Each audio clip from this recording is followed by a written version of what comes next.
Hello students, मैं हूं प्रसून और आज हम बात करने वाले हैं break down of one glucose molecule.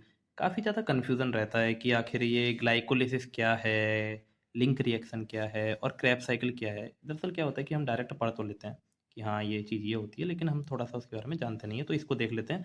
जल्दी से देखते हैं, शुरुआत करते हैं।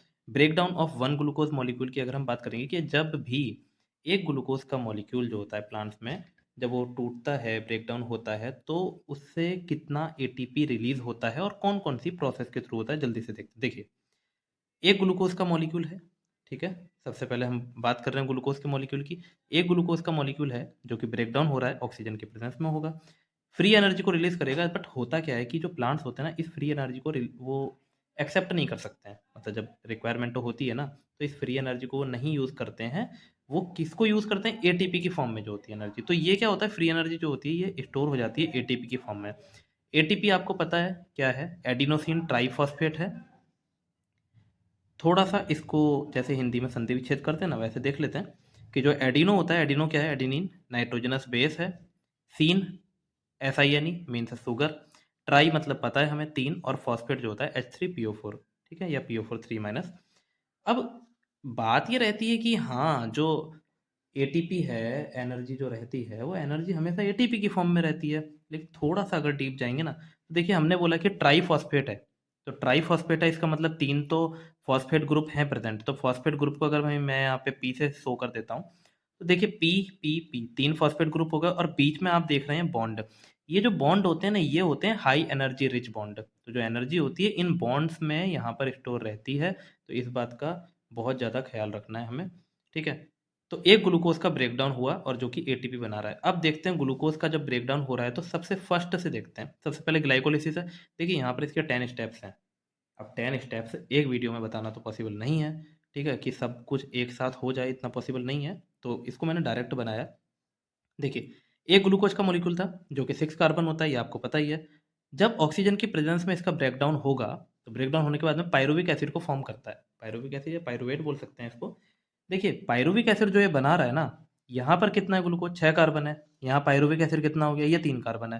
भाई 2 मॉलिक्यूल बनते हैं पाइरुविक एसिड के, ये बात आप याद रखना, ठीक है? जब रिएक्शन इसका स्टेप 4 और इसका जो ग्लाइकोलिसिस है इसका स्टेप 4 स्टेप 5 जो देखेंगे ना, तब आपको समझ में आएगा कि यहाँ पर जो होता है ये वहीं से 2 हो जाते हैं, ये डबल हो जाता है तुरंत, ठीक है? तो 2 पाइरुविक एसिड बनते हैं और साथ में यहाँ पर एटीपी कितना बन रहा है? 8 एटीपी यहाँ पर फॉर्म होते हैं, ठीक है? याद रखना, लोकेशन इसकी साइटोप्लाज्म है। अब क्या होता है ना, देखो, जो ग्लाइकोलिसिस है, ग्लाइकोलिसिस के बाद में आता है क्रेब्स साइकिल। लेकिन ना डायरेक्ट ऐसा नहीं कि ग्लाइकोलिसिस के बाद में क्रेब्स साइकिल शुरू हो गया, नहीं, बीच में एक लिंक रिएक्शन रहता है यहाँ पे। जो लिंक रिएक्शन रहता है, क्या करता है ना, इन दोनों के बीच का, अब लिंक का मतलब ही यही होता है, देखो, कि वो जोड़ने का काम करता है। तो लिंक रिएक्शन में क्या होता है, कुछ नहीं करना है, सीधे-सीधे आप डिकार्बोक्सिलेशन और डिहाइड्रेशन कर देंगे। देखिए, कार्बोक्सिलेशन का मतलब है कि आप कार्बन ऐड कर रहे हैं।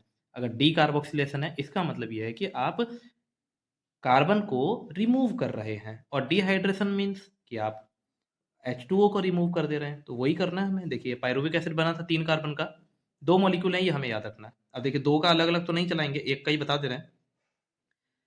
पाइरुवेट या पाइरुविक एसिड होता है। अब इसका क्या होता है, फिर से ब्रेकडाउन रहेगा। जब ब्रेकडाउन रहेगा तो यहाँ पर फिर से क्या होगा, एक CO2 रिमूव होगा, एक H2 रिमूव होगा, ठीक है? फिर से तो नहीं, पहली बार ही हो रहा है। याद रखिएगा, पाइरुवेट डिहाइड्रोजिनेज एंजाइम की प्रेजेंस में रहता है। इसको बोलते हैं ऑक्सीडेटिव डीकार्बोक्सिलेशन। ये चीज़ याद रखना, ऑक्सीडेटिव डीकार्बोक्सिलेशन बोलते हैं, ठीक है? एक तरफ आप O2 भी ऐड कर रहे हैं, इसमें CO2 निकाल रहे हैं, H2O निकाल रहे हैं। बनता क्या है, जब एक CO2 आप निकाल देंगे, जब कार्बन को रिमूव कर देंगे, 3 कार्बन था, कितना बन के रह जाएगा? सिर्फ 2 कार्बन।